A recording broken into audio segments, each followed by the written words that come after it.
ሰላም ሰላም ቤተሰብ እንዴት ዋላችሁ? እግዚአብሔር ይመስገን። አንዳንድ ነገር ይዤ ወደ እናንተ መጥቻለሁኝ። ለቤት አዲስ የሆናችሁ ላይክ፣ ሰብስክራይብ እያደረጋችሁ አበረታቱኝ ማለት ነው። ምንድነው ትላንትና ጨረቃዎቻችን ቅመሜ ብዙዎቻችን አሳዝናናለች፣ አስለቅሳናለች። ያላለቀሰ አለ ብዬ አላስብም። እያየውም ነበረ ቲክታክ መንደር እያለቀሱ ነበረ። በዛውም ልክ በቃ ይሄ ድራማ አይደለም ስራም አይደለም ሪሊ ነው ብላችሁ ኤክስፔክት አድርጋችሁም እየተሰደባችሁም ሁላ ነበረ እና እናንተ ያው የእናንተ ኑሌጅ ነው እናንተ የምትቀበሉበት ኦር ደግሞ የምትረዱበት ወይ ነው። ይህ የራሳችሁ ምርጫ ነው ማለት ነው። ግን ደግሞ ጨረቃዎቻችን ምንድን ነው ቅመሜ በጣም ጎበዝ የስራ ሰው እንደሆነች ስራዋ በአግባቧ የምትገኝ የምትወጣ የተሰጣትን ካራክተር በአግባቧ የምትሰራ ሆና የምትገኝ ስማርት ልጅ ናት አይደለ? በጣም ጎበዝ የስራ ሰው እንደሆነች ማለት ነው። እዛ ጋር ምንድን ነው የሚያስተምረኝ? ምንድን ነው የምወስድበት? እኔ በቅመሜ ቦታ ብሆን ምን ነበረ ማደርገው? ምን ነበረ መወስነው ብላችሁ ራሳችሁ እንድትፈትሹበት እንድታውቁበት ነው። የቪዲዮን ፐርፐዝ መጀመሪያ ማወቅ መቻል አለብን አይደለ? የሆነ ነገር ስናይ ዝም ብለን ማግበስበስ አይደለም።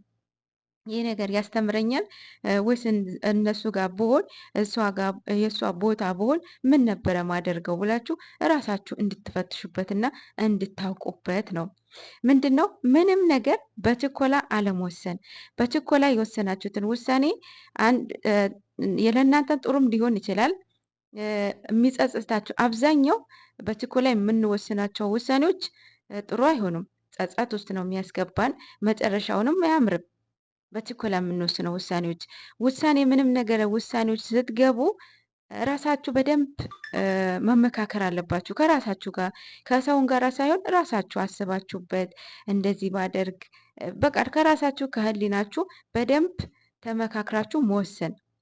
በችኮላ የሚወሰኑት ውሳኔዎች ጥቂቱ ነው የሚሳካላችሁ እንጂ አይሳካም። በጣም ዋጋ ያስከፍላል። ይሄ ነገር በደንብ ያሳያል ፍቅር ምን ያህል ሀያል እንደሆነ።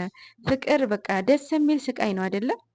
የእውነት ፍቅር እኮ የፍቅር የምትከፍሉትን መስዋዕትነት ማርያምን እንደ ትንሽ ዋጋ እንትን አትበሉት፣ እንዲጸጽታችሁ አታድርጉ። ምክንያቱም ፍቅር ደስ የሚል ስቃይ ስለሆነ ማለት ነው።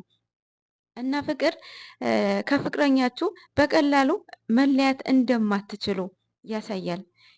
የቅመምዬ እንባዋ እያለቀሰች የወጣት እየወረደው የነበረው እንባ የፍቅር እንባ ነው ባይዘዊ እና ምን ያህል ፍቅር በጣም ጠንካራ። ኧረ እኔ እንጃ ስለ ፍቅር እኔ ያው መግለጽም አልችልም፣ ምክንያቱም ስለማልችል ማለት ነው። ፍቅር በጣም ብቻ ምንድን ነው ለፍቅር የከፈላችሁትን መስዋዕትነት እንዲጸጽታችሁ አታድርጉት። ማለት ፍቅር ፈጣሪያችን ነው። ፍቅር ኢየሱስ ክርስቶስ የድንግል ማርያም ልጅ ነው። ፍቅር ይቅር ባይ ነው። ፍቅር ታጋሽ ነው። ፍቅር ለጋስ ነው። ፍቅር ቻይ ነው። ኧረ በስመ አብ በጣም ደስ የሚል ስቃይ ነው ፍቅር። ሌላው እልህ ነው። እልህ ምን ያህል ማለት እልህ ውስጥ ሆናችሁ ምንም ነገር የምታወጡትን ቃላት አታውቁትም፣ መግባባትም አትችሉም፣ መረዳዳትም አትችሉም። እልህ ውስጥ ሁለታችሁም፣ በተለይ ሁለታችሁም እልህ ውስጥ ከሆናችሁ ጭራሽ መግባባት አትችሉም። እና ብዙ መንገድ ነው የሚያስጉዛችሁ እልህ ውስጥ ከሆናችሁ ማለት ነው። አልሸነፍም አይሸነፍም በሚል ማለት ነው። እና ይሄን ነገር በደንብ ያሳያል፣ በደንብ ያስተምራችኋል ማለት ነው። ሌላ ደግሞ ወሬ ነው። የሰው ወሬ የምትሰሙ ነገር ከሆነ በቀላሉ የገነባችሁትን ቤት በቀላሉ እንዴት እንደሚፈርስ አገርም ያፈርሳል፣ አይደለም ትዳር፣ ወሬ ማለት ነው። እና ቅመሜ ያው ያለሁበትን ቦታ መናገር አልፈልግም፣ ምክንያቱም እንደሚያፈቅረን ነግሮኛል። ምን እንደሚፈጠር አላቅም እና አልናገርም ብላለች አይደለ? አልናገር እሷ ባትናገርም ሀሰን ያውቃል ያለችበት ቦታ ደህንነት የተጠበቀ ቦታ ነው ምናምን ብሏል አይደለ? እሱ ያውቃል። ግን ለምንድን ነው የማሳመን ስራ ነው እየሰሩ ያሉት። አሁንም አትሸወዱ፣ ከዚህ በላይ ይሄዱባቸዋል ገና።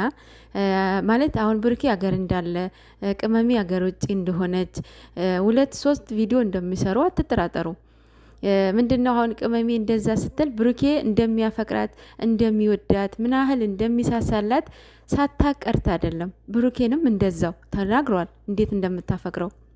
ምንድነው ግን አይሆንሽም አይጠቅምሽም ያላችሁ ሰዎች፣ አትሆንህም አትጠቅምህም ያላችሁ ሰዎች፣ ሁለተኛ ነገር ደግሞ ለክብራቸው ሁለቱም ለክብራቸው ምን ያህል መስዋዕትነትን እንደከፈሉም ማሳየት ይቻላል። አሳይተዋል። እናንተስ? ይቺን ቀን አትርሻት እህቴ ብሎ ፖስት አድርገዋል። ናቲ ፎቶቸው ሜንሽን አድርጓቸዋል ማለት ነው። ለዚህ ቀን ለዚህ ክብር ያብቃችሁ ጨረቃዎቼ። ልጅ ሲያቅፉ እንዴት እንደሚያምርባቸው ማርያምን። ሌላው ደግሞ ይህንን የጨረቃዎቻችን ልጆች ማለት ነው ናቲ ቤት ይገኛሉ መሰለኝ። የናቲ ይሁን የጨረቃዎቻችን ይሁኑ አናቅም፣ ግን ደግሞ የጨረቃዎቻችን ልጆች ናቸው አይደለ? አንዳንዴ እኮ ሚስጥር ጠብቁ። የእውነት የጨረቃ ፋሚሊ በስማማ ቤት አያምጣው እኮ ነው። ምስጢር መደበቅ የለም።